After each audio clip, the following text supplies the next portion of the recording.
Welcome, everyone. My name is Diana Weinand. I'm chair of the San Fernando Valley Climate Reality Chapter. Welcome to our meeting tonight. We have a really great group of speakers. We're so excited to be seeing the Sepulveda Basin Vision Plan, sort of sneak peek of the plan as it comes to a conclusion for this stage of the process anyway. And we also have Assembly Member Gabriel, who is going to kick off our program in about 15 minutes. But first, we like to open our program every month rather, with a land acknowledgement. And we share this with people who are in our chapter, chapter members. And I'm just looking to see if Polly is on the line. Kim, do you see Polly? I do not. I do not. Kim, would you be willing to take the land acknowledgement for tonight? Sure. A land acknowledgement is a formal statement that recognizes and respects Indigenous peoples as stewards of this land and the enduring relationship that exists between Indigenous peoples and their traditional territories. It acknowledges the history that has brought us to reside on this land, the colonialism that is present in our current systems, and calls on us to be mindful of our own present participation in it. We acknowledge that we are on the traditional territory of the Tongva, Quiche, Tataviam, and Chumash tribes. Thank you, Kim. We appreciate that. We have, I think, Jack, I think our guest is here. Is he not? There he is. I see Assembly Member. Hi, Diana. How are you? I'm good. How are you, Assembly Member Gabriel? Thank you. It's so nice to join you. Yes, excellent. Well, we are like 1 minute away from, we've just been talking about your day of service, which we're very wonderful. excited about. And, but we have some special guests on the call tonight. And Kathy, I just wanted to see if you could take a minute to just introduce any particular guests that we have that we want to say hi to. Some people might be here for the first time, and we just want to say hello. And I'm looking frantically to see who is actually here and not here. So I'm just going to list all of the names of people who could be here, and we'll see. From Councilmember Nithya Raman's office, CD4, we have Legislative Director Heidi Schultheis. Jackson Guzet is also going to be here, and for sure here is Mehmet Berker. And then from CD6, Councilmember Padilla's office, we have Rosie Avatesian. I apologize if I butchered that. Andre Sandoval and Lamont Cobb. And of course, from Assemblymember Gabriel's office, we have Jesse Gorovitz and Jack Dorfman. And I didn't see Ross. Oh, okay. And I saw Andy Schrader. Hello, did I see Andy you? Schrader. Yes, so thank you for joining us tonight. He was part of a council member office at one time, and we have stayed in touch and appreciate that association. So, all right, great. Well, thank you all for coming. It gives me great pleasure to introduce our first special guest, Assemblymember Jesse Gabriel, who represents District 46. Raise your hand if you are a constituent. So Encino, Reseda, Van Nuys, Woodland Hills, you've got a ton of constituents on the call here tonight that support you. He is consistently ranked as one of the legislature's most committed environmentalists. We love that. He's championed efforts to address climate change, expand electric vehicle charging, infrastructure, encourage water conservation, and protect California's precious natural resources. And he makes our community better. 3 years ago, he started the Day of Service event as a way to support and give back to the community. And I believe it was also about 3 years ago that he started community awards. And in 2022, he honored me and our chapter with Environmentalist of the Year. And we truly appreciate our friendship and our relationship with you, Assemblymember Gabriel. Thanks so much for joining us tonight. Thank you. You're welcome. I'm going to just spotlight you. And we look forward to, we're going to be talking for the evening about the Sepulveda Basin, but of course, there's the issue of funding. And as chair of the budget committee, we would just sort of love some input from you about what to look for, how we approach this, what can we do as it relates to state funding. Take it away. Yeah, thank you so much, Dana. First of all, thank you for the invitation. It is so good to be with all of you. Sorry, I'm blurring my background. I just snuck home to my apartment here in Sacramento, and it's very lonely and there's nothing on the wall to look at. So I figured I would just hide all of that.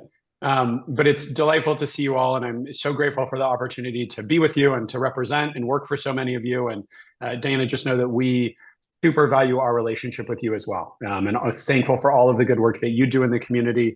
Would love for you to come to our third annual day of service. I heard you talk about a little bit, just to speak on that for 2 minutes. It's something we started coming out of COVID. We had a sense that people wanted to be back together in a way that was safe. And just given all of the negativity on social media and everything going on in the world, wanted to bring people together in a positive way. And we were just totally blown away by the outpouring of support. For those of you that came last year, know we had over 1,000 volunteers show up. We were doing dozens of service projects across the valley. So it was this happy reminder for me that, despite what you may see on Twitter, and I don't recommend going there very often, there's actually a lot of really good and wonderful and decent people who live in our community and people who want to work with folks to make the valley a better place and to make our world a better place. And you guys definitely check the boxes on both of those. So if I don't see you before then, I will hope to see many of you there. It's also a great place. I heard you mentioning the tabling to recruit new volunteers. We know a lot of organizations that have gotten new members and new volunteers as part of that. So I'm just going to speak a little bit. My staff had told me that what would be most interesting to you is to talk a little bit about the state budget process and how that intersects with climate and the environment, and then specifically things around the basin. Does that sound right? So it's an interesting moment for me personally. We had our new speaker, Robert Rivas, who took over a few months ago. He's a wonderful guy, a very committed environmentalist. Fought to ban fracking in his county, San Benito County, before he was elected to the legislature as a county supervisor. Oil spent a huge amount of money trying to prevent him from being elected to the legislature, but he prevailed nonetheless. And so we're really excited to have him take over. And he is in charge of assigning all the committee chairmanships. And so I was very honored when he asked me to chair the budget committee. It's generally considered to be a very important assignment up here. I was very excited at that moment. What I did not know is that the state was transitioning from a record surplus to a record deficit. And so, now everybody asks me what I did to offend the speaker that he made me chair of the budget committee, because we are in quite a little pickle. So I have really, in some ways, just gotten drawn into this vortex of trying to think about how we might address the state budget challenges. For those of you that have been paying attention to the news and following this, and I don't know how much coverage it's gotten in the LA Times. I know it's gotten some. We have very quickly gone from a $38 billion projected deficit to a $58 billion projected deficit. The Legislative Analyst's Office just revised that to a $73 billion projected deficit. And that does not include structural deficits of $30 billion going out year. I will say California is famous for this, and it's a longer conversation, but because of our tax policy and Prop 13 and something called the GAN limit and a bunch of other things, we are notorious for wild swings in revenue. It is just part of the process, and something that I've started to put some thought in with other people up here about how we might smooth that out, because I don't think it's a good thing for the state, and I don't think it's a good way to make public policy. But the unfortunate reality is that we are in a moment where, at least right now on paper, and we're still waiting for the revenue to come in, and we won't know what our revenue is until after people pay their taxes. But the projections right now are that we are going to have a record deficit. Now, the good news is that we have been doing some work to prepare for that. The state also has record reserves.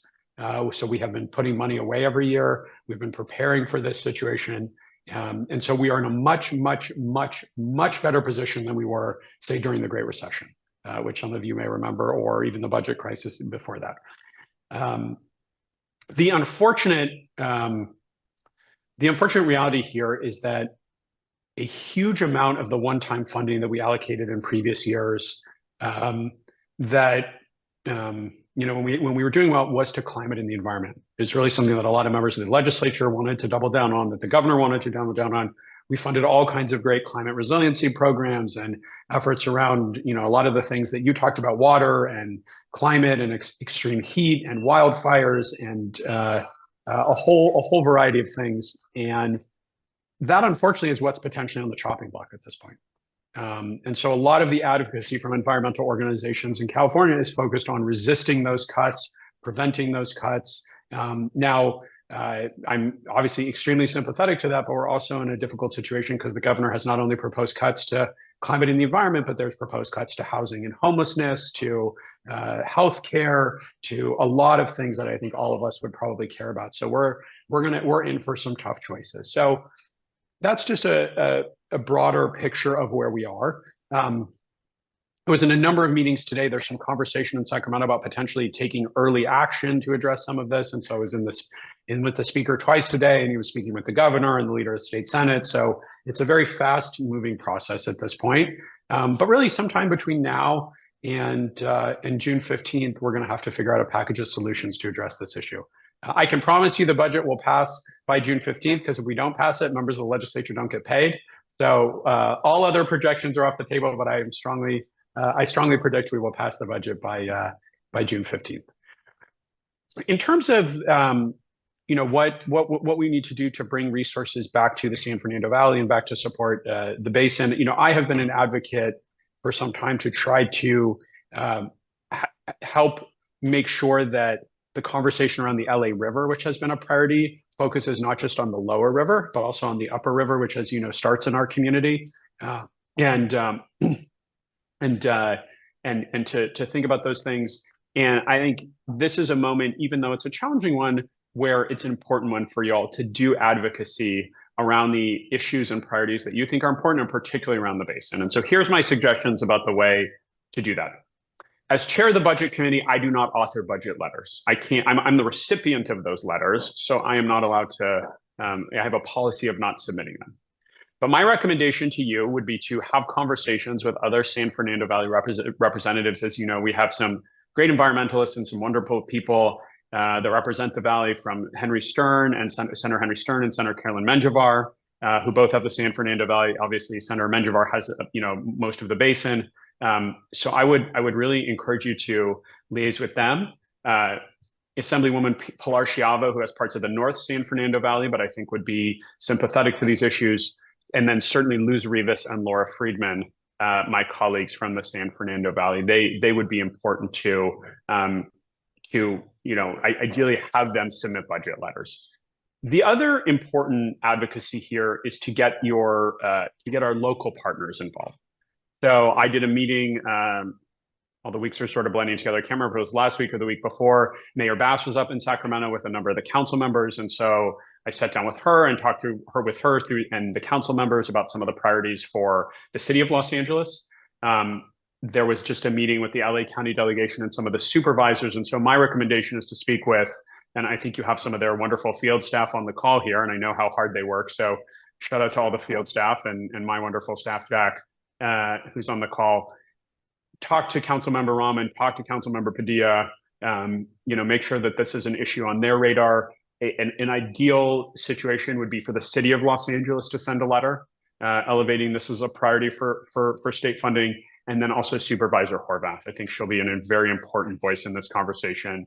Obviously, LA County is big and diverse, but we are fortunate to be represented by her. And if this is something that she can convince LA County to get behind, or even if she gets behind individually, I think that's a very powerful thing. So I want to be clear and honest and transparent about the challenges. And that's, I probably had this same conversation 6 times today, but I think it's important to be honest with people about the state of affairs rather than playing hide the ball, that the budget problem is actually probably a lot worse than most people, even in Sacramento, realize. So I want to be upfront about that.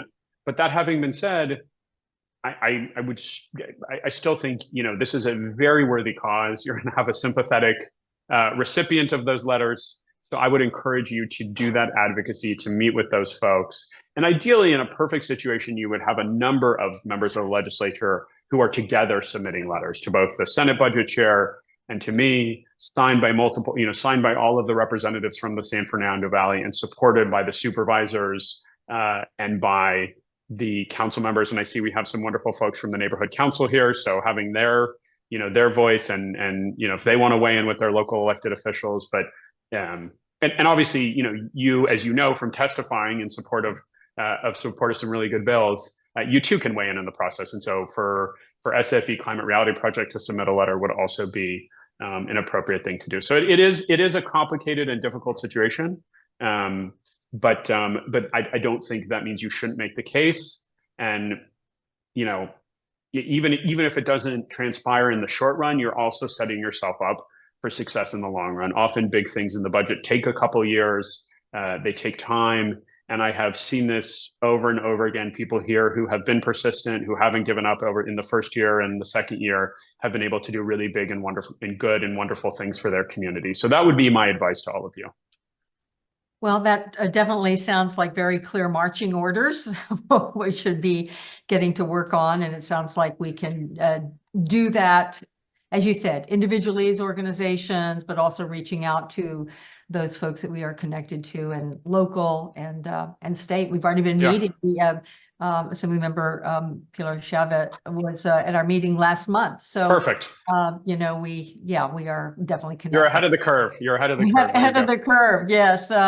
Any thoughts on the climate bond negotiation? How's that going? Any? Great question. Excellent question. Again, I'll just be candid with you. A lot of energy in the caucus around that, and we had a very good discussion about it a few weeks ago. I will say people are very spooked by the results of Proposition 1. And even though this is the bond, this is the one bond that was on the ballot this time, that the governor had won, it was a priority for the governor, and so he cleared all the other bonds off the ballot. Everybody sort of thought it would be a slam dunk. There was no organized campaign against it. There were huge sums of money spent in support of it. And even right now, it hasn't finally been called. It's leading by a very, very thin margin, just over 50%. I'm one of these nerds who checks the election results every night, but to see what happens as more votes come in, I think people predict. I just seen a headline. I haven't read the article that the opposition conceded that it's likely to pass. But people thought that was the kind of thing, a bond to do funding for homeless veterans and other things that would pass with a really healthy majority. And so the fact that had such a close election has really made folks nervous about what is the appetite of the voters to do bonds at this point. And so that's something that people appear trying to think through. There's also some, as you may know, a competing proposal for a housing bond, and another competing proposal for a school facilities bond. And basically the sort of consensus in Sacramento is that we cannot do all three. We don't have the bonding capacity to do that. It would impact the state's credit rating in a really in a way that wouldn't be workable. And also, frankly, at this point, you also have to be careful, right? If you put a bunch of bonds for a bunch of different issues on the ballot, you might be in a situation where all of them go down. So there is some very, very delicate and complicated negotiations going on right now between a lot of different stakeholders, a lot of different members of the legislature, people with competing priorities. I will say my rough sense of the Assembly Democratic Caucus is about a third of the caucus really wants to do a housing bond, a third of the caucus really wants to do a school bond, and a third of the caucus really wants to do a climate bond. So, and I think in general, most people in the caucus are supportive of all of them. These are all issues that we care about, that we think are important. You have some wonderful folks who are speaking up in the caucus who are really making the case about the climate emergency that we're in, this is not something that we can wait 10 years to act on, and why we need to do all this. And that I think is a very powerful point that is influencing those conversations. So I don't know where it's going to land. I don't. Well, thank you for the behind the scenes of where it is and how it's sitting. That's very helpful. I think the big takeaway is this, this result on Proposition 1 really spooked people. And I think that's causing folks to really kind of rethink what is the best strategy to address all of this. All right. Well, listen, thank you very much. We don't want to hold you up, and thank you for spending a little time with us tonight. And just know that we appreciate your position. Just know that you'll be hearing from us as follow-up based on some of the things you suggested we should think about doing. Thank So you. We are here to help. Thank you so much for the invitation. We are here to help if there's anything we can do. I think Jack is going to stay on the call and take notes and report back to me on the rest of your conversation, but he is here and I am here, and let us know how we can help. And most importantly, thanks for all you do. Thank you. Thank All you. right, We'll thanks, see you on everybody. April 14th. Looking forward to it.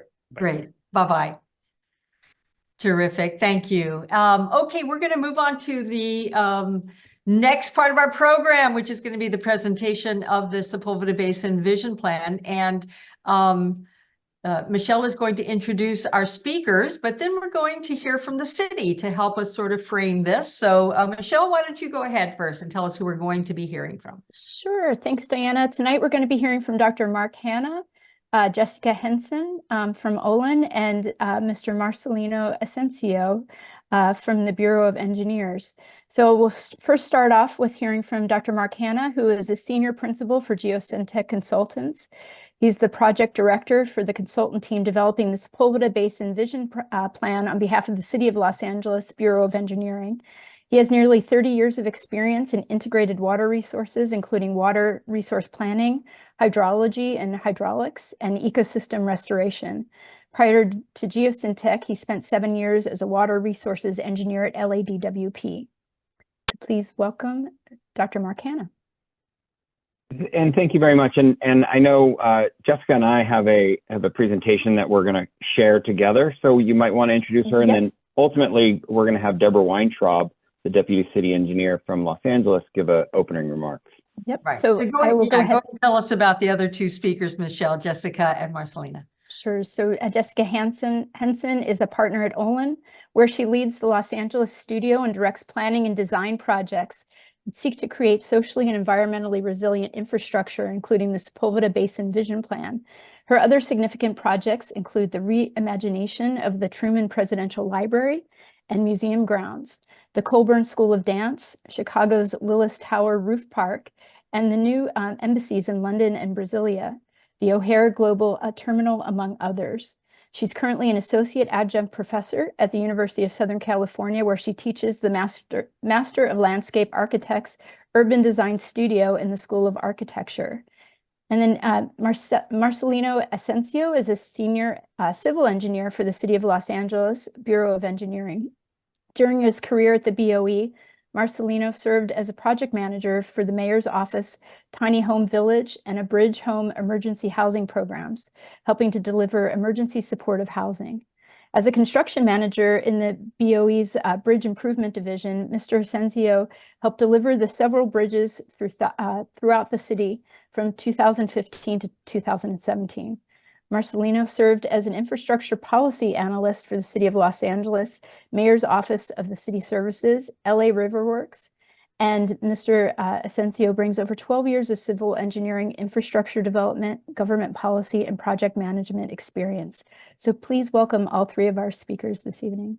Thank you, Michelle. Actually, Deborah, why don't I spotlight you? Because I know you wanted to say a few words before we actually started with the presentation that Mark and Jessica were going to do.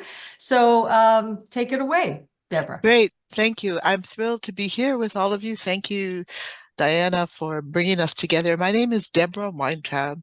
I didn't send my bio in, so I'm going to give you a brief summary. I'm the Chief Deputy City Engineer for the Bureau of Engineering.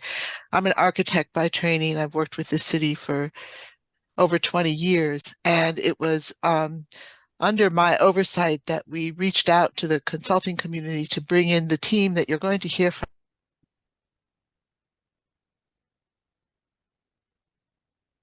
To now take this responsibility by the council offices. Sorry, did I fade out? You froze. I didn't know if that was just me, but did you froze for a second? But go ahead. You were just saying that you brought this. You're back. You're back. Yeah, I'm back. Sorry. So right. the program that I work on for the Bureau of Engineering for the city is called Public Buildings and Open Space. My colleagues in the Bureau of Engineering and we have about $4 billion in active projects. My colleagues do a lot of work, I say, from the ground up. So I've done a lot of work on the LA River. I led the effort to write the city's river revitalization master plan. I led the effort to develop the ecosystem restoration study with the Corps of Engineers. I was on the team that helped build the 6th Street Viaduct, and we're now building a new park there. And I'm also leading the effort to plan the 42-acre park at Taylor Yard. So with that, I will turn it over to our my great consultant team here, Henson, to give you a presentation. And thanks so much for having us here. You're very welcome. Let me just spotlight before you guys get started. Let me spotlight Jessica and Mark. You guys are going to be going back and forth, right? Yes, that's Okay. right. All right. Great. Can you guys see my screen now? Yes, we can. Yes. Well, I just want to start off with a huge thank you to the folks on this call, because I look around and I see so many faces of people that have really deeply engaged and been willing to roll up your sleeves over the last 14 months as we've worked together on this. And that's really appreciated. And so I think a lot of we're getting close to the final plan. And Diana had said, wouldn't it be fun to be able to do this? And the city said, yes, this has been a group that has been with us along the way. And so thanks for coming out. It's a Tuesday night, the week of daylight savings time. So probably all just a little sleepy. So we'll try to keep things enthusiastic. For those of you that maybe haven't been following the process, the first about 9 slides of this are just to give you a little bit of background. But most of what we're going to focus on for the next 30 minutes is what has changed in the plan. So we have a few very specific slides that talk about how we've responded to comments. And really, the goal of this project has been to really rethink the basin, which hasn't had a comprehensive parks plan during its entire 70 plus years of existence as a LA park, and with natural systems thinking, traditional ecological knowledge, better mobility, really how do we bring all of these elements together as this parkland and habitat space. Deborah mentioned this, so I won't dwell. BOE has been working together with Rec and Parks, as well as the Santa Monica Mountains Conservancy and the Mountains Recreation Conservation Authority to bring this together. There's been city and state funding partnering to make this process possible. Those of you that have been with us for over the past year have seen this graphic a lot of times. We've been in this 4-stage process. We started with info gathering, showed some early ideas last summer. We revised those into a draft plan this fall, which had a review and comment period. And now we're getting very close, as you can see, inching towards the end. We hope to be done with the final plan any day this coming couple of weeks. We're getting down to just the last couple of agency comments that are coming in. We'll be briefing different groups and departments and council districts over the next 2 to 3 weeks, and hoping to post the plan in April in its full thing. So tonight's a little bit of the sneak peek, because the things that you're going to see tonight are the drawings that are in that final document. The other thing that we've continued to be sort of tracking is the LA 28 Olympics. They still have not finished their final games list. They told us last week that they definitely are committed to finishing that before the Paris Olympics, which is July and August. They are still finalizing which games will be where, but we do know 3 things for sure. One is that the games that were shown in the bid originally in that 2017 document, or those won't be at Sepulveda Basin, we know for sure. 2, they've been looking at that north edge closest to the mobility spots. And the third thing that we do know for sure is that they are smaller events. They're not like a Coliseum scale thing. So they have committed on those elements, but they're continuing to follow the lead of a lot of the community feedback from this. Great, thanks, Jessica. And so through this vision plan process that many of you have traveled along the path with us and have watched how the vision plan objectives have solidified, recognize some of these logos up here, and I won't go and read every word up here, but we're really focusing on multimodal transit, new and enhanced programming within the basin, improved interfaces between recreational and environmental spaces, climate resilience, of course, which is a strong focus of tonight's presentation, along with ecosystem function and river naturalization. The all-important water quality is because this is a river, an urban river that runs through it, and operations and maintenance, which is ubiquitous in the comments that we've heard and received, and then of course flood risk reduction. It is a flood management basin, and we need to remember to keep that at the forefront. I really do not need to share with this group where the project site is located, but I am continually impressed that we're talking about 2,000 acres in the middle of the San Fernando Basin. It's half the size of Griffith Park, but it's significantly larger than New York Central Park or in Washington, D.C. So this is a very prized location that can really provide and continue to provide benefits to the communities that surround it and as a regional space. We've done a significant amount of data and research and data analysis around the impacts and what surrounds the Sepulveda Basin, and really focusing in on, for the purposes of this conversation, about the climate realities and some of the communities that are most vulnerable to climate change itself. Through the process leading up to the draft plan, we've touched over 5,000 people through digital engagement, in-person conversations, one-on-one meetings, and written surveys and comment forms. So we really have been able to communicate with a significant number of people that I see in the list here today, as well as others from around the San Fernando Valley and the city and the region itself. As you can see here in the map, the dots are where people actually came in person, where they lived. They put a sticker where they came from, and then where the surveys were turned in, you can see where the bulk of the comments were coming in and who participated in this process, really focusing on some of the communities that immediately surround the basin itself. So at that point, that sort of gets us to, say, October 1st, when we got to the draft plan. And many of you know that in October, the city released the draft plan and had ended up having about a 75-day comment period between October 17th and the 1st of this year.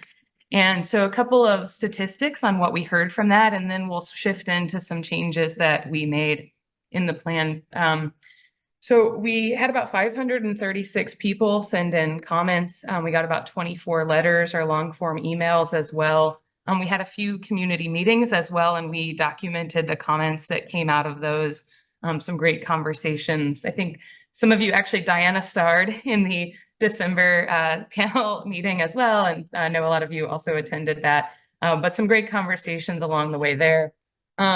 Similar to the map that Mark just showed as to where some of the people that had come out to early meetings were from, relative to the comment that we received, about 97% of people let us know where they live in that comment.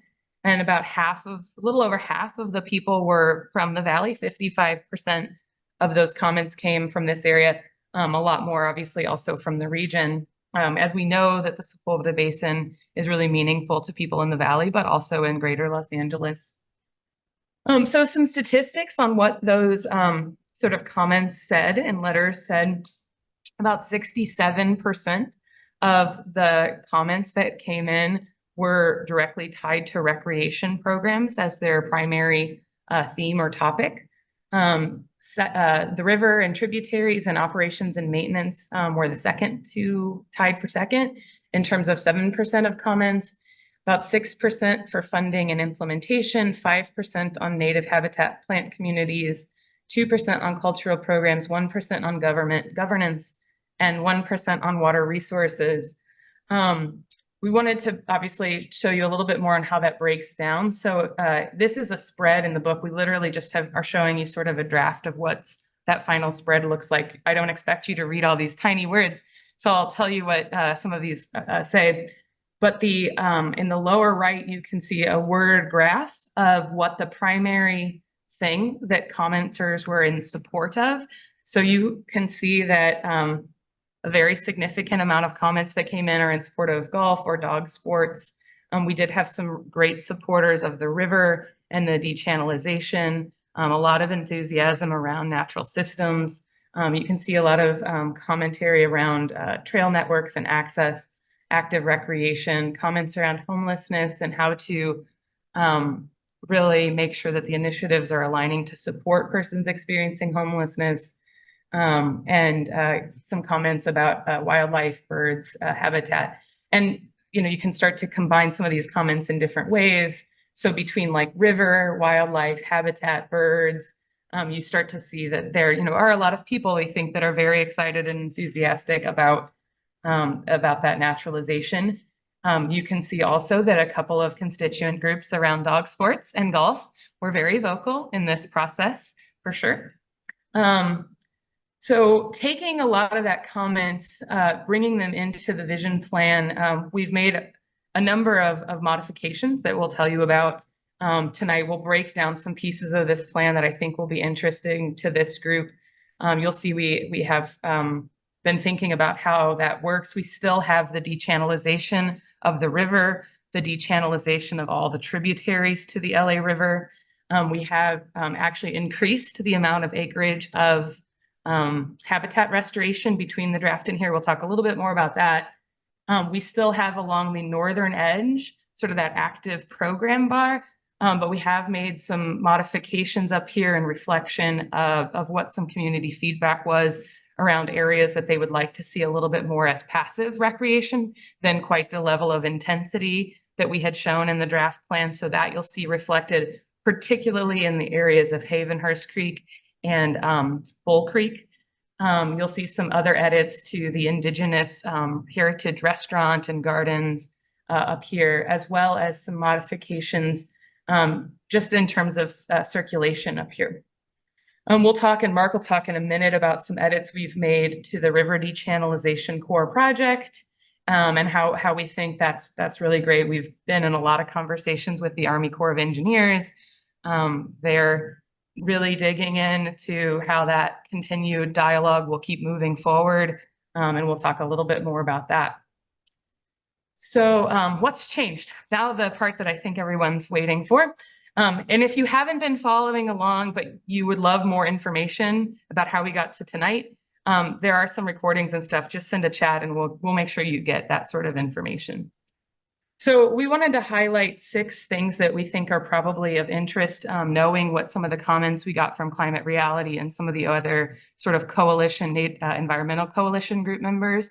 Thank you for taking the time to review the plan in such detail. I think the care and attention, particularly that many of the people on this call put into sending just such thoughtful comments, Lisa, Ben, Diana, a lot of the climate people, Kathy, I can't even see everyone's faces. You have really helped make this a stronger, better plan, and we want to say thank you for that. Okay, so you'll see, we'll talk a little bit about the addition of what we're calling the 25% storage capacity stretch goal. We're going to talk about regional water supply and stormwater conservation. We'll talk about some updates to the river dechannelization project.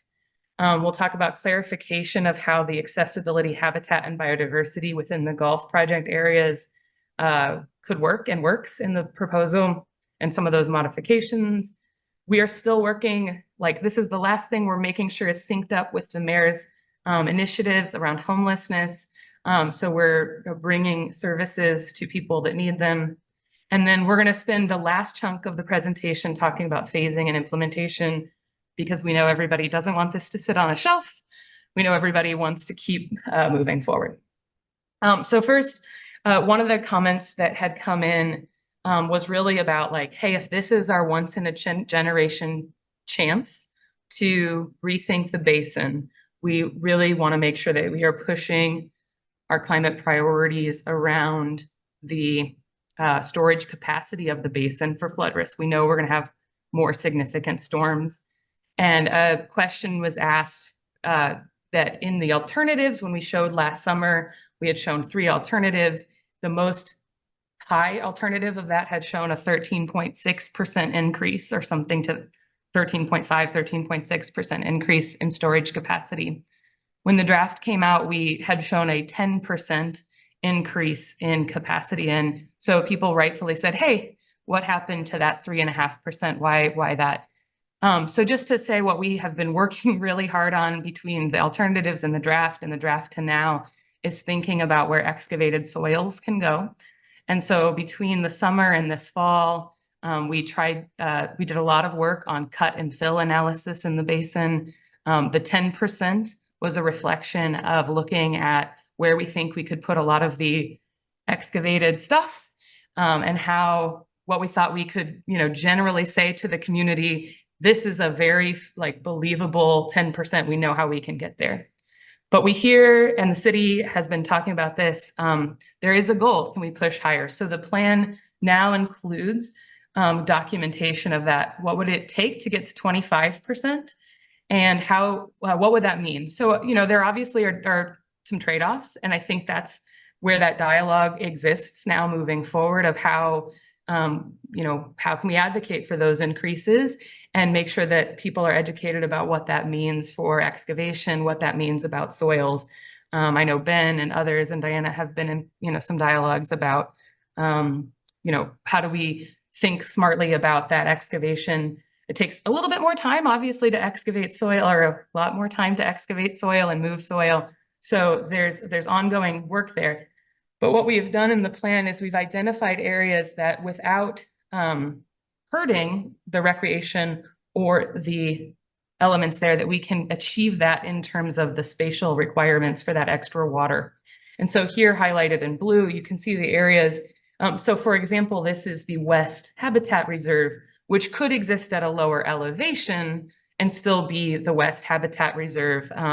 And so this, we're pretty excited about this stretch goal. And obviously, I think advocates like yourselves can help, really think through and push forward in these conversations.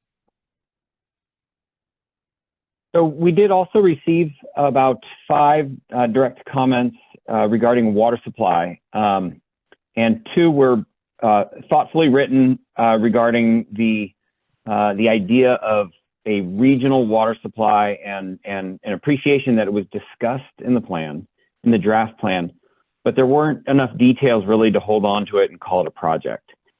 And so in addition to increasing a lot of the language around opportunities within the basin, groundwater recharge, the shallow aquifer, and enhancing some of the soil moisture components within the basin, you'll see now that there's a 47th project added. So we had 46 projects. We added a 47th project now around regional water supply, and it focuses on utilizing the dam itself and the basin behind it, similar to what the Army Corps is moving forward with at Whittier Narrows Dam and creating a water conservation pool. This would be something that would be temporary at the end of a storm where we could capture water behind the dam. And then there are several alternatives to be able to better utilize that water that's been captured. Leaning on the city's recycled water master plan, there's infrastructure that takes water from the basin, from Dallin-C-Tillman up to the eastern San Fernando Valley and the Hanson Spreading Grounds, and plans to also connect to Tujunga Spreading Grounds and the Pacoima Spreading Grounds. So there are alternatives for where that water can go, and you'll see that in the plan and the new project that's been added in as the 47th project. We also received a handful of comments regarding channel plan form or river morphology. Really, what is the shape of the waterway as it moves from the upper reaches of the basin and down through the basin, and then of course out the dam back into the concrete channel. And a lot of study has gone into this. Some of it has to do with hydrology, soils and materials, the slope of the channels as they move through, as well as looking at historical evidence on what the channels looked like at a prior time. Most of the data that is really solid starts around 1850, right after California becoming a state. But there's some solid aerial photography from 1927, so you can start to see some signatures of what used to exist. Of course, our system is a lot different today than it was back then. There's a lot of urban inputs. There's a lot of sediment containment upstream. And really what we're looking at as we move to naturalizing and dechannelizing these waterways, we really do see with the hydrology that's been presented that we'll see some single-threaded meandering systems in the upper reaches and at low flows. And as we move into kind of the heart of the basin and it maybe at higher flow rates, we'll see an anastosing condition where there might be multiple threads active throughout the floodplain. And then, of course, as we get down towards the dam where the sediment really settles out, we'll see more of a braided condition. And so on the left, you can see we had quite a bit of water across the floodplain in multiple channels, which we may still see at higher flow rates.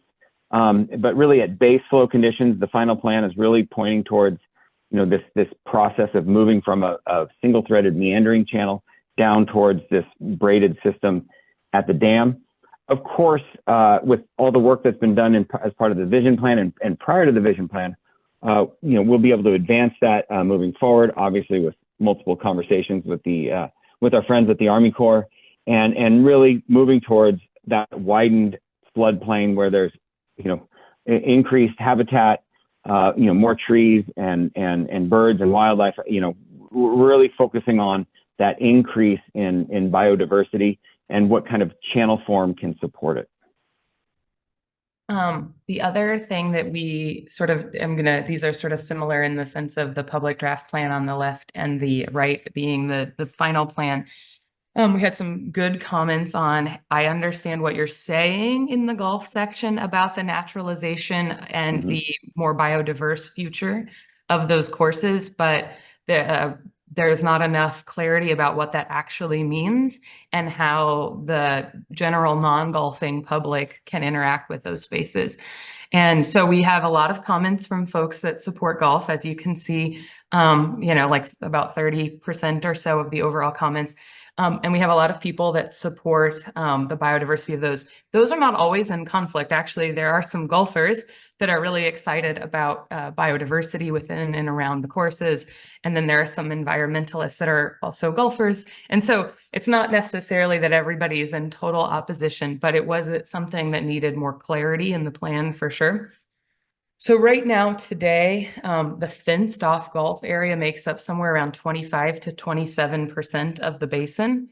In the future, we imagine that that's more strictly golf spaces greatly reduced. The actual fairways today is something around 100 to 130 acres of that 500 acres. And so that means that there's well over 350 acres of interstitial spaces inside of those courses, which largely today is just grass and trees, and a lot of those trees aren't native too. So the idea here with the golf courses, and we've tried to explain this better in the plan as well as illustrate it better in the graphics, is that we will be actually threading through this network of these interstitial spaces with habitat, with the ability for trails. So instead of having 500 acres of fenced off land for golf, we will have actually less than half of that being dedicated to, only golf, more like a third, I guess. What we've done to try to expand this in the plan, we've added some spreads about how those trails work. Of course, we have to thread this in a safe way. So, how do we think parallel to the fairways, working with golf designers, of course, as this moves forward. But the idea is to have a naturalized course. And this is something where actually Rec and Parks Golf is really excited. You can see in some of the courses that they're starting to shift away from single-use turf to turf grass to native species. And so that would be happening in addition to increasing access in some of these zones. For example, we heard from a lot of people, the wildlife at Woodley Lakes is beautiful, but you can't get to the lake unless you're you're golfing. So we've worked to change that. The other thing that we've added, you'll see, is we've added a detailed land use breakdown now between what is out there today versus what we imagine in the future. And so, for example, like today, about 8% of the basin is river and tributary area. The plan proposes to basically double the amount of that zone. The plan is proposing to take about 7% protected wildlife area to 15%, great expansion of passive recreation, and a great reduction in fenced off golf lands. So yeah, so that's been a big effort to sort of make some modifications, but also a lot of clarifications. And now for the really exciting part, right? As Jessica mentioned, we don't want this to be a book that sits on a shelf, and we've heard quite a few comments about implementation, and then we've been able to work through it as we look at how do we really roll this plan out and advance that implementation process. And so what you'll see as a change, there's a series of projects that are up front that we're calling operations and maintenance, or O&M. And these are general projects that are really to kind of polish up the basin, remove the trash, the slash, the materials out there that really don't belong. There's been years of illegal dumping, and so really kind of cleaning up the basin. Then we move into phase 0, which are really the projects that are already underway and part of the process prior to the Sepulveda Basin Vision Plan being initiated. When we move into phase 1.1, we're talking about mobility projects, some of the projects that can really get done in support of people moving around and really being able to enjoy the basin and understand where they are, but also getting ourselves ready for the Olympics. And then phase 1.2 is some of those projects that are a little bit longer in the planning and the design and the implementation phase, but are really important to the folks that have been participating in this. Moving further down the line here, and I should also point out in phase 1.2 that is where a lot of the river dechannelization projects are located, because there's just a significant additional amount of coordination that needs to occur, particularly with the Army Corps and a lot of pre-design and design studies. When we get into phase 2.1, these are some of the further out projects, some of the larger projects around and the recreational components. And phase 2.2, again, as you can see, as we keep pushing out. And then when we get into phase 3, we're talking about projects that really will require a change in the Army Corps' master plan. That you will see that each of those projects that were just on that list have their own single-page fact sheets, so 47 fact sheets, which are fantastic. They're at the back of the book, and you can look at each of those, and they're really meant for proponents and champions to grab their page and really take control and take charge of helping push forward this implementation process. Here's some examples of what these fact sheets look like. Again, single page, but wildlife reserve enhancements. Really clean up and pick up some of the deteriorating effects of just time out there and rising and falling water to viewing platforms and fix some of the erosional issues.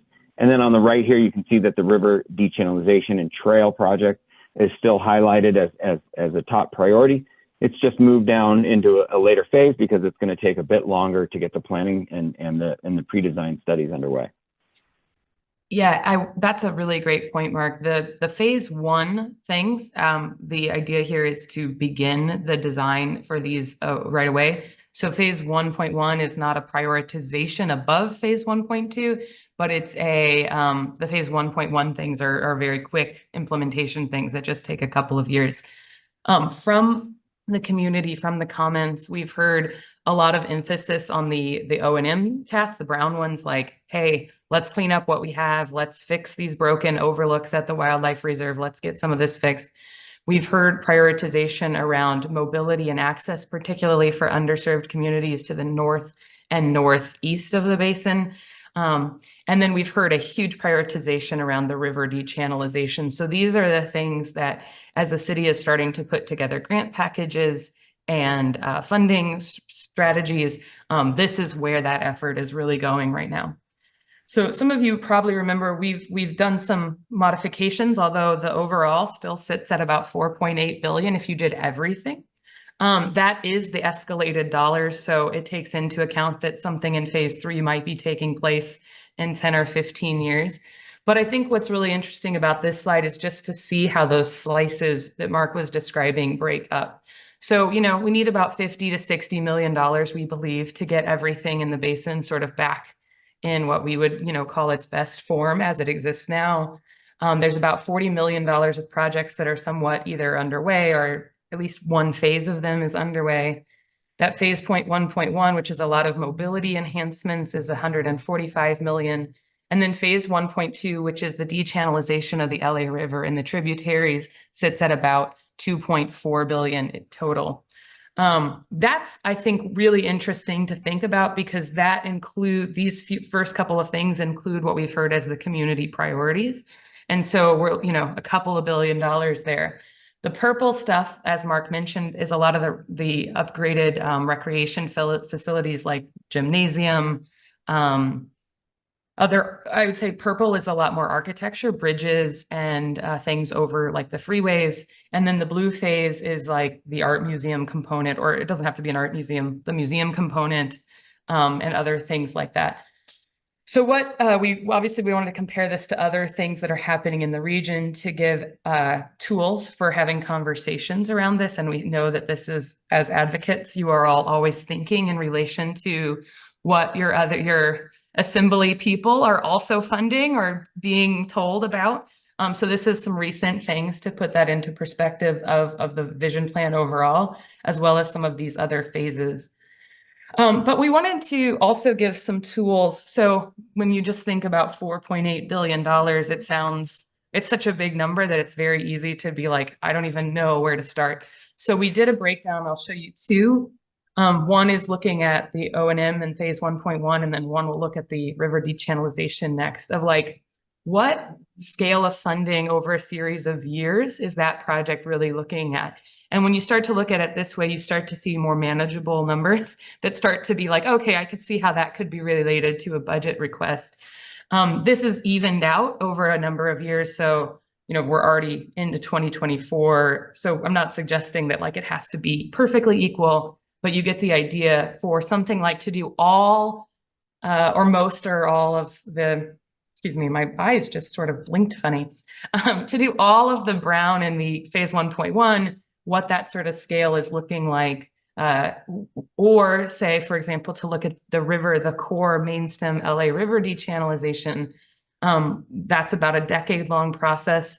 Once you look at the environmental clearance that is required, which is a couple-year process, and then the Army Corps has been really clear about how they want to go through their process. The goal to be a decade from now standing at that widened river. These are those levels of funding. And you can see in the case of the river, this doesn't include all the tributaries. That's why it's 2.1 instead of 2.4. You could look at it either way if you have extra money laying around. But you start to see that the clip of funding would need to sort of build, and then the years of the biggest construction probably looking for about $500 million annually being the scale of that. So it starts to help, I think, us all think about how that advocacy could work. Overall, the final vision plan, we have that increase in capacity, a minimum of 10 with a stretch goal to 25, new cultural amenities, 5 miles of new regional trails, 15 miles of new multi-use trails, 2 new miles of kayaking trails, 600 acres of improved existing habitat, and 400 acres of renaturalized LA River and tributaries, which of course includes biodiverse new habitat areas as well. So overall, yeah, 47 projects. You'll see some things that have remained the same and steady since the draft. But we think some meaningful changes, and really appreciate those comments that came in from everybody. And then I think Marcelino is going to bring it home with some comments about what to expect next from BOE. Great, thank you so much, Jessica. Yeah, so just wanted to outline some of the more near-term steps. We outlined some of the broader, 25-year plan here, but in the short term, The vision, I'm going to run through kind of the internal process for the city. The vision plan will be presented to the appropriate committees. That will include Board of Public Works, that will include the Rec and Parks Board as well, perhaps LADWP, and then finally go to a council committee and then to full city council. Presentation to the full city council will occur sometime during the summer. We don't have an exact date yet because we have to go through council committee and the briefing with some of those other commissions, as I mentioned. And the one thing I wanted to highlight or to note is there will not be an action for council or for the committee because it's not an environmental document. It's not a CEQA document. Council would provide some sort of resolution to endorse, concur with, support, or some other descriptor for their review of the vision plan, and then give Bureau of Engineering some very specific direct instructions on how to proceed with next steps. That might include something with the environmental documents or studying the river form, et cetera, et cetera. So we're going to look to our local elected leaders in the council offices and providing some direction on the immediate next steps once we've gone through that briefing. And then depending on what the council's specific instructions are, Bureau of Engineering, myself, Mr. Shun Yu Zhang, who's the project manager on the call as well, will probably return with semi-regular updates once the environmental documents are complete. And then when that step occurs, the environmental documents, then that's when full city council would take a formal vote on the document. So just wanted the general process of the city timeline there. Thank you. Thank you very much. Go ahead. Oh, I'm sorry. And then I just wanted to make sure I didn't miss anything. Deborah or Shun Yu, just generally speaking, I think that kind of covers the process. Yes, I will say that with our partnership with the Santa Monica Mountains Conservancy, we do have money to start some of the more technical studies on what the shape of the river could take. And so we hope to initiate that this summer as well. And we will be back to the community to talk about some of that work. Excellent. Well, we welcome you back on that when you have more to share with us. Thank you for such for the hard work you did. It's just so obvious to see, the work that you put into this, and thank you for listening and taking the input that so many on this call had, and going back to the drawing board. I really do see the work you guys put into it, and I just want to thank you and say we appreciate that. And Deborah and Marcelino and Shun Yu, we look forward to continuing working with you, because we are going to want to mine a little bit more detail from that process you shared, because we want to continue staying involved. And so as we would like to understand that process moving forward, and know at what point we might be able to step in and advocate, as we move forward. We have a few questions. I'd like to go ahead and get started. I will open the chat, and I will invite folks to go ahead and add your questions to the chat. But I do want to kick things off by starting. We've invited a few people to voice their specific questions. I want to start with our Kathy Schaefer, who is our legislative co-coordinator, who has a question. Kathy, would you go ahead and voice your question, please? Hi there. So during the process, you met with city council members. I'm assuming you met with the different city departments. What adjustments or course corrections did you make based on the feedback from those parties? I can start, and then, Deborah or Mark or Marcelino, please jump in. It's a really supportive council districts, and I think they are really also incredibly interested in hearing from their constituents. So a lot of what we heard from CD4 and CD6 was the first question out of their mouth at meetings was, what are my constituents saying about this? Or, I've heard this, can you help me understand that? So I would say that their interests have actually been pretty closely aligned with their neighborhoods in that regard. We heard a lot of passion and interest in, I think, especially from Councilwoman Padilla's team about equity and access was a high priority. How do we make places for people to come together, communities that maybe have been long underserved and are very vulnerable to the climate crisis?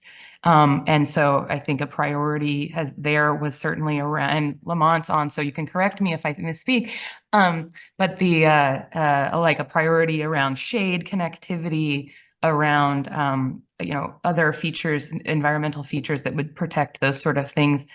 From District 4, there have been a lot of comments about safety, transportation safety, like a bicycle, pedestrian safety, a lot of conversations around how people access and move through the basin. And again, a big passion for the environment there as well. And a huge support from the mayor and others around natural systems thinking, around biodiversity, the city's initiatives around the biodiversity plan that LA SAN has put together. A lot of enthusiasm from that. And Senator Stern, for example, has been a very significant supporter of the dechannelization of the river here at the basin. Other things that people would add to some of those comments, maybe one last one I'll add is the Department of Transportation has been really enthusiastic about the multimodal strategies around and through the basin. And that partnership, I think, with Metro has also been great to be thinking about how people move through, the streets right now are fast and unsafe, and thinking through those things. Yeah, Deborah. No, I was going to say, Jessica, maybe you could speak a little bit to the grant that we recently submitted with DOT and Metro. Try it again. Oh, sure. Yeah, I could say that. So recently, the city worked together between the Bureau of Engineering, Department of Transportation, and LA Metro to submit a grant for the RAISE grant, which is a federal active transportation grant. And it's around thinking about the stations along the Orange bus line and the bikeway along the northern edge, as well as these mobility gateways on the north.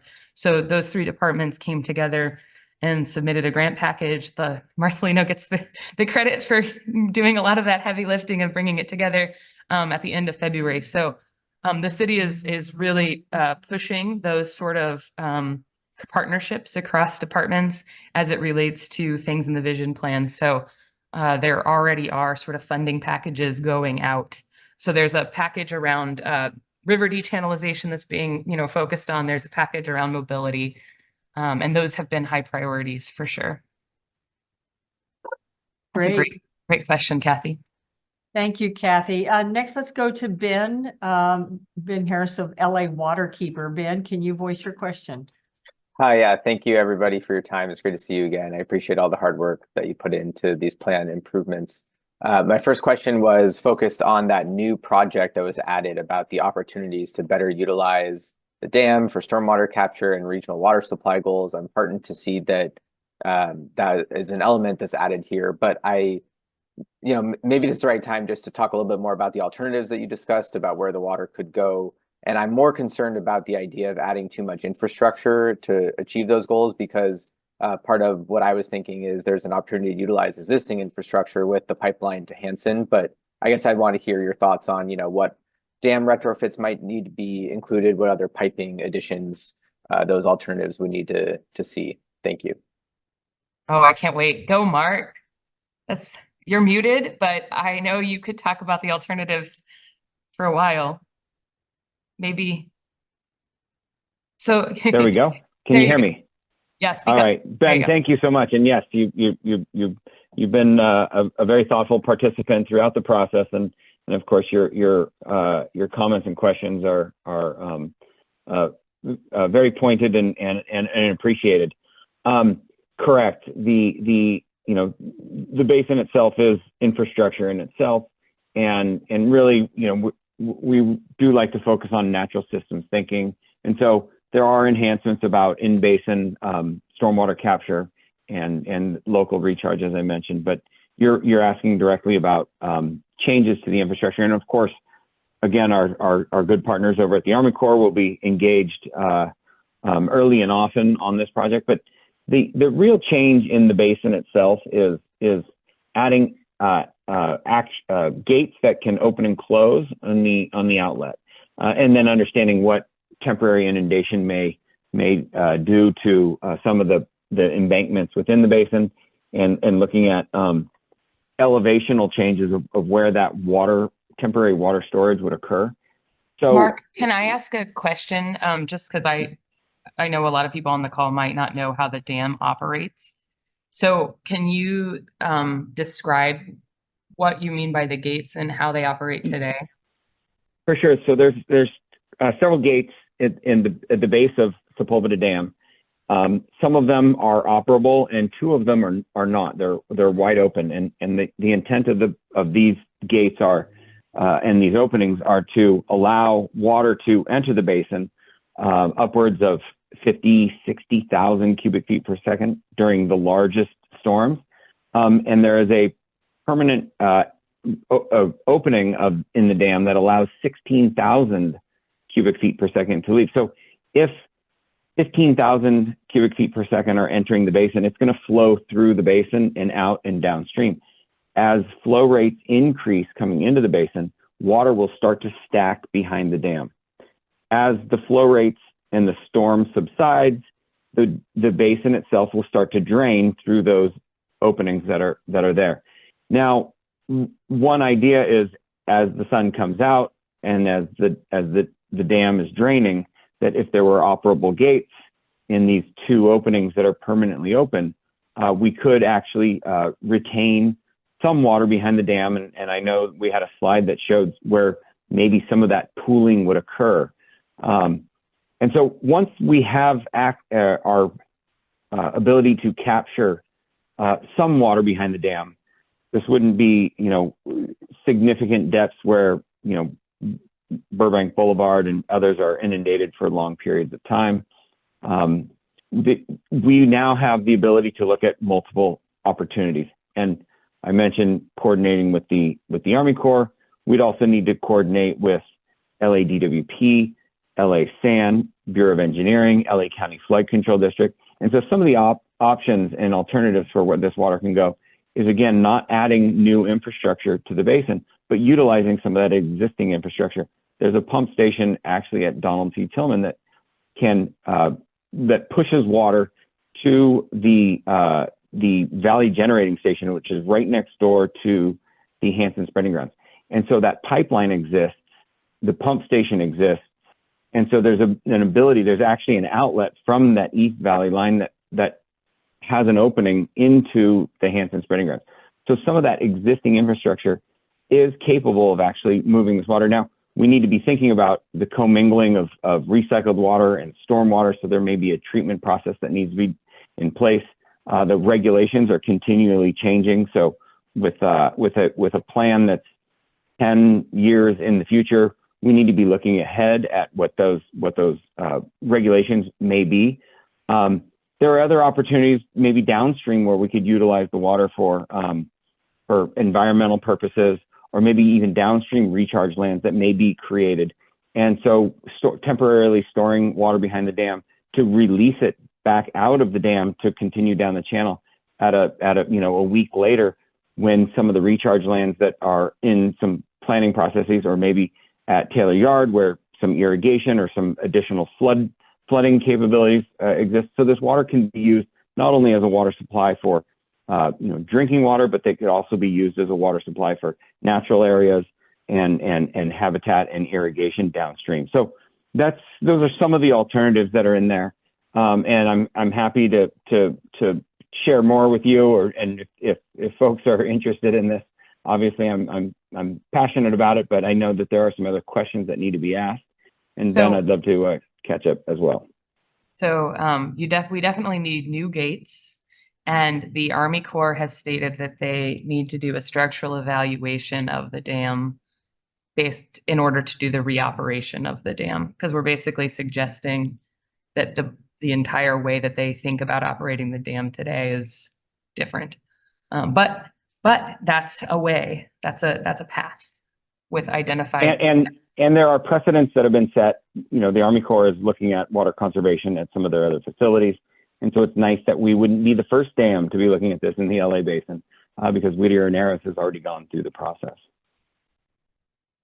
That's a very comprehensive answer. I feel like I learned a lot about dams that I didn't know before the question. So thank you, Ben, and thank you for the in-depth answer, Mark. Are we, Ben, are you okay to switch over to Lisa? Okay, just for the sake of time here. Lisa Hart is Executive Director of the Neighborhood Council Sustainability Alliance, and she is going to ask a question. Lisa, I'm going to go ahead and add you to the group here. Go ahead and ask your question. Thank you, Diana. Hi, Jessica, and hi, Mark. I'm going to ask a process question. On page 22 of the draft plan, you folks wrote, the wildlands alternative is the preferred overall framework. However, the majority of community members elected for recreational areas not to be reduced. And so the way I understand that, and this is something I've been sort of grappling with, is there's this, I think, implied inherent tension that I think you alluded to earlier, Jessica, sort of built into, I mean, there's only so much space, right? And so what can you do with the space? And I think what I'm wondering I think I sort of think that there's probably a missed opportunity in the conversations that people we've been having, and I've been a participant in some of them, but not all of them, over the last several months. I think that it's very likely that people say, oh, I like golf. So they tell you they like golf, but that they might not. And I must confess to everybody, I don't like golf, and my family no longer allows me to play golf because I'm very bad at golf. So I should say that. But I think that people probably don't understand the importance of flood risk mitigation and those pieces. I think we probably haven't had what I consider to be really important conversations about the trade-offs. And I would just love your thoughts on that, because I don't know that people understand what the implications are when they're saying to you, we want golf. So I just love your thoughts on that. Yeah, it's a great question, Lisa. And I think a really intelligent one that we've also sort of been asking ourselves over the last 14 or 16 months is like, how do you, like, if you can have all the things in your bucket, that's great. But if you had to pick two, which one or two, what would you pick and how would you prioritize? I would say by and large, all the different constituencies around the different recreation or cultural groups are certainly very focused on self-preservation, as we've seen. We, got about 2,000 comments during round 2 survey from golfers that were like, 54 holes are bust. So I think you're right about that. But it's not everybody. There are some folks that are very cognizant of, shared use and multi-benefit. And actually the Southern California Golf Association wrote a really constructive letter about the sharing of use between land and biodiversity. And so I think that leadership has been really helpful from them, recognizing that, hey, we're not saying, no flood, we're not saying no climate, we're not saying only turf. And I think that more of that mindset is reaching more folks.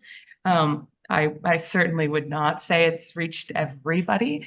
I do think that, there's a recognition that, and this is in the plan as well, that a lot of people we've talked to are like, it's not all that interesting to play 18 holes on turf lawn and with, trees that aren't natives. And I'm actually really excited about the fact that we might have, even though there's less space that's just ours, I'm really excited that it might be a more interesting game.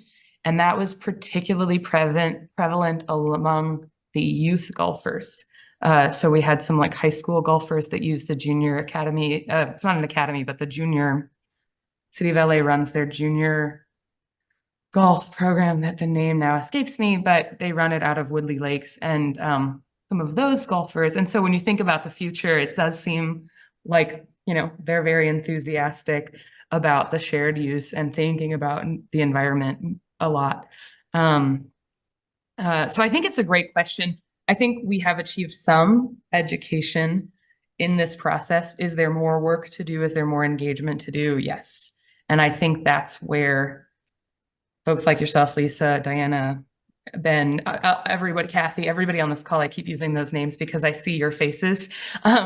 But I think that in continued education and engagement will be very important, because the hard part is probably still ahead, right? The hard part is when we tell folks that we need to move 5 million cubic yards of soil to achieve this. And hey, the golf courses are going to have to be out of commission.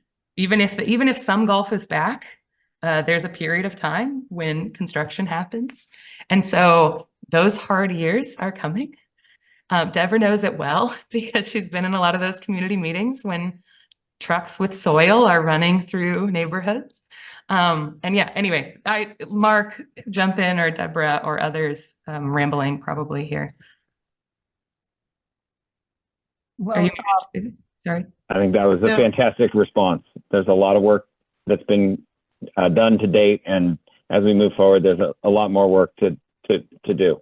But I do think these are there's a good balance here, at least in the vision plan, and there's compatible uses.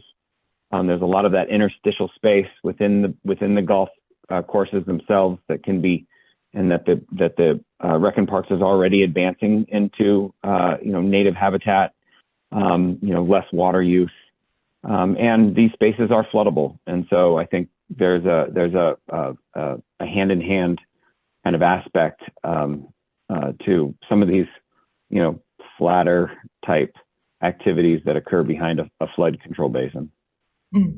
I'm just looking at the time, and you guys have been on for a while. Would you have time to just pick a couple of questions out of the chat before we sign off? Like one, I think would be good for Deborah or Marcelino. Does the city have some funding in hand to begin this project, or will all funding come from federal state grants? And are there specific deadlines that you're aiming for? So how will funding be affected by California's deficit? We just heard from Assemblymember Gabriel on that. So can you city folk, the BOE, do you have any comments on that? And by the way, thank you, Lisa, for bringing and sharing that question with us. It's very good. Thank you. Yeah, it's a good question. All of the budgets, the cities, the states, the federal government, all of the budgets are very tight right now. Everyone's struggling to identify money for these projects. As Jessica showed you, there is some money for some initial projects. As I had her talk about the RAISE grant we submitted to start some work on mobility and access and transportation within the basin. But one of the reasons we wanted to kind of slice off some early projects to improve the basin was to give a target for funding that's maybe more realistic for these initial projects in the next couple of years with the tight budgets that everyone's facing. I see someone posted the fact that the wetlands, the landfill wetlands project up in the valley is short money, and that's true as well. So it's going to be challenging to find money for these projects, and we'd love to collaborate with this organization to go after funds to move it along faster. As I said, I'm excited that we have some money through the state, through the MRCA, to really look at river dechannelization, since that was a basic motivating concern by everyone to look at the in our look at the basin, since it's the only area where the river can really be widened and not impact homes and businesses. Mm-hmm. Thank you, Deborah. Marcelino, did you want to add to that? Yeah, just to kind of echo, we are very cognizant of these tight budgets, and we're seeking. There is a section within the plan that outlines various opportunities for funding. We will throw our hat in the ring and see where we land with these federal, state grant opportunities, and something that we'll continue to pursue to bring funding together to the project. Great, thank you. And I see Pat Bates, who's both from Neighborhood Council, Encino, and Audubon Society, does beautiful pictures of the basin, which we have used in the past. She asked a question that sort of ties a few of these things together about effective enforcement throughout the basin. And you identified those first few stages would be about cleanup. And so she's asking about maintaining that level of, of work. That the Parks and Rec budget limitations are there, but we do have some money from federal money that came in through Representative Sherman for the Ranger Station. Can you address that? And then we might have to end after that, but go ahead if you can and address that. So Pat, there's no easy answer to that. Yes, Rec and Parks budgets are quite tight. But if we were able to find the money to initiate that basin-wide cleanup, part of that conversation that I think it's important to have is there probably should be an endowment for the basin. We'd love some very wealthy philanthropic person to assume, ownership in some way of the basin and help us begin an endowment. I mean, we've looked around the country at other large parks, and the private sector helps out because the public sector's budgets are limited. So I don't have the answer to you, Pat, but, I think that it would be important to start with some basin-wide cleanup and operations and maintenance funds. And then as part of that conversation, think about what's going to be needed on an annual basis to maintain the work that we could do at that point. Well, we would certainly love to work with you guys moving forward regarding that budget. One final question, quick question from Carol Oglesby about, is there any Olympic money that is going to be involved that you're going to be able to apply to this project or any part of it? We've been so hoping. Right now, it's funny, as nobody has money right now, the Olympic team is also trying to figure out where funding is coming from for things. The way that is set up as sort of its own entity, they are also putting things together.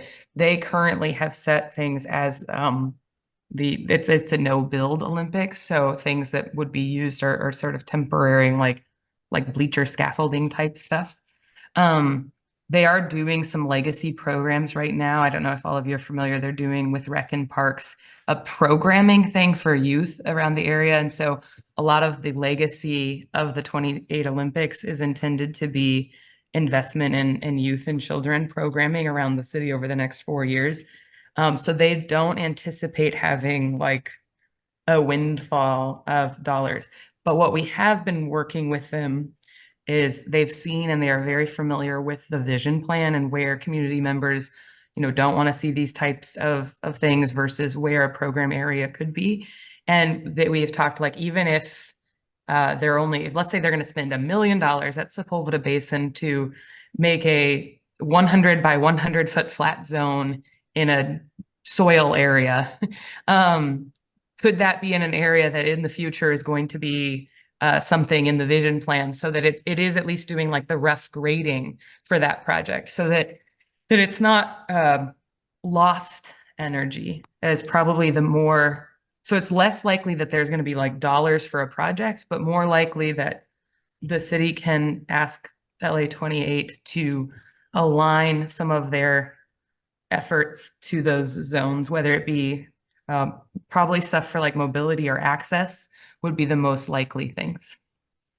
Great. Okay. Well, we are going to bring the meeting to a close because you guys have had a long day, and I understand you are still sort of at it in terms of delivering this final project. I just see so much work that has gone into this, and we thank you. This is the part where I invite everybody to unmute and show your appreciation for our speakers tonight.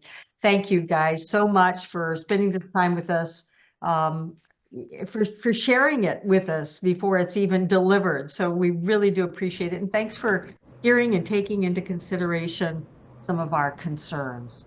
So thank you very much. And if there's any final thoughts that you'd like to leave us with, feel free.